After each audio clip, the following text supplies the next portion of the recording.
میرے پاس لاہور میں ایک نوجوان آیا اور وہ کہنے لگا کہ میں نے مینجمنٹ سائنسز میں ایم فل کیا ہے اور آگے میں چاہتا ہوں کہ میں پی ایچ ڈی کروں، لیکن میری خواہش یہ ہے کہ میں مینجمنٹ سائنسز اور اسلام ان دو ٹاپکس کو ملا کر جو ہے وہ اسٹڈی کرنا چاہتا ہوں کہ اسلام کے اندر یہ کیا ہے۔ تو وہ کہتا کہ میں نے جو ہے وہ آن لائن پوری دنیا پہ سرچ کی ہے اور مجھے کوئی یونیورسٹی ایسی نہیں ملی کہ جس کے اندر یہ سلیبس پڑھایا جا رہا ہو، تو آپ اس بارے میں کیا کہیں گے؟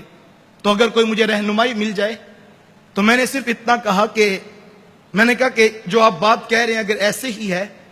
تو اگر آپ کو کوئی کورس دنیا میں نہیں ملا اس عنوان پر تو اس کی وجہ یہ ہے کہ مینجمنٹ سائنسز یہ انگریز نے لکھی ہیں اور قرآن مسلمانوں کا تھا۔ مسلمانوں نے قرآن پڑھا ہے اور مینجمنٹ سائنسز اس لیول کی نہیں پڑھی، اور مینجمنٹ سائنسز پڑھنے والوں نے ابھی قرآن نہیں پڑھا ہے۔ تو کہتا میں پھر کیا کروں؟ تو میں نے کہا آپ یہ کیجئے کہ اگر ہو سکے تو کسی معتبر عالم کے پاس بیٹھ کر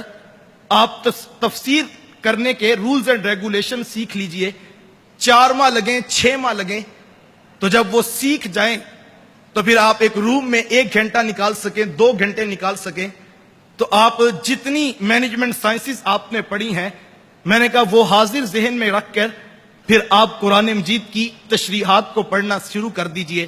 میں نے کہا 6 ماہ یہ کام کیجئے تو یہ آپ کا پہلا قدم ہوگا۔ وہ ساری آیات دیکھیے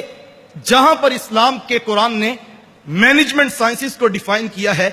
تو میں نے کہا یہ آپ کا پہلا قدم ہوگا، اور جب آپ اس پر کچھ کام کر لیں وہ ساری آیات کلیکٹ کر کے آپ کسی اور کے لیے جہد چھوڑ دیں گے، اور کل کو کوئی دوسرا مسلمان آئے گا تو وہ یقیناً اس پلیٹ فارم پر ایک نئی جہد متعین کرے گا اور یہ کام چلتا ہوا آگے بڑھے گا۔ اور میں نے کہا یہی ہمیں قرآن نے کہا تھا کہ افلا یتدبرون القرآن افلا تتذکرون افلا یتفکرون افلا تعقلون۔ یہ سارے صیغے لآیات لأولی الالباب یہ ہمیں اس طرف بلا رہے ہیں کہ میں اور آپ قرآن کے ساتھ دیگر علوم کو ملا کر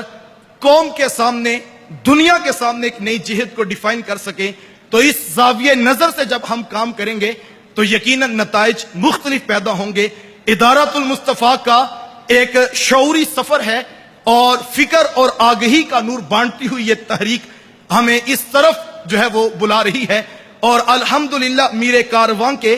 جو ہے وہ اہداف کے اندر یہ چیزیں موجود ہیں، اور میں اس کی آپ کو دعوت پیش کرتا ہوں کہ ہم جہاں تعلیم کے شعبے میں کام کریں تو اس کے ساتھ ساتھ ہمیں افراد سازی کے عمل کو بھی تیز کرنا ہوگا، چونکہ کردار سازی ہر شخص کا جو ہے وہ کردار نکھرا اور سچا ہوگا تو زمانے کے اندر ایک نئی جہت اس عنوان پر بھی ڈیولپ ہوگی۔ ہمیں اپنے حصے کا کردار روشن کرنا ہے اور ایک ایک شخص کی بہت زیادہ اہمیت ہے۔